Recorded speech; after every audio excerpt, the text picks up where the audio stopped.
What's up, y'all? Today we're going to be talking all about hardening off seedlings, the how and the why, and what it means. Let's do this.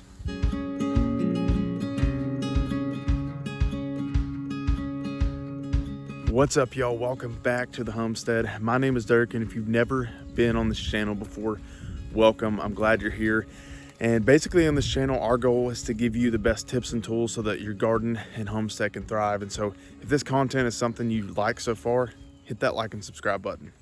So all that hardening off seedlings really means is you are trying to get that plant acclimated to what the current outdoor temperatures are like. So most of the time seedlings are grown in an indoor greenhouse or somewhere to where there is a controlled environment. And so for most of the time, a controlled greenhouse is going to be, 60, 70 degrees. And so that's where that plant has been growing its entire life. It hasn't had to face the wind and the storms and the temperature changes. And so basically all hardening off is you're trying to get the seedling acclimated for what it's going to be like in the real world when it's planted into the ground.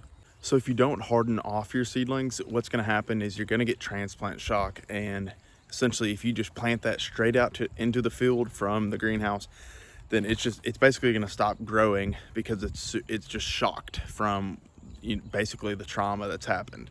You've got to acclimate that seedling to the weather that is going on outside. You do need to harden off seedlings, even if you get them from your local nursery, because most of the time those plants have been grown in a greenhouse. And so they need to be hardened off as well and just really acclimated before you plant those into the ground. So the best way to do this is when you have a nice warm sunny day is set that tray of seedlings out. This could be tomatoes, lettuce, doesn't really matter. Any type of seedling you need to harden off, but put it out on your deck in a sunny location and just set it out there for about an hour, just for it to soak up some of those rays and get used to kind of some temperature and wind that it's experiencing outside. After that, you want to bring those seedlings back inside, and the next day set them out for 3 hours. Maybe do it in more of the peak time frame so it's really getting beaten down on by that sun.